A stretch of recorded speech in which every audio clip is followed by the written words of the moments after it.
What's your favorite work of art? There's a special photograph named The Napalm Girl. When did you see it? I accidentally saw it 5 years ago when I traveled to Vietnam.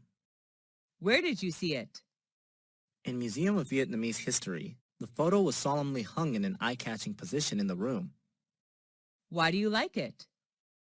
The photo captured a naked 9-year-old girl running away from the napalm attack, which is really touching.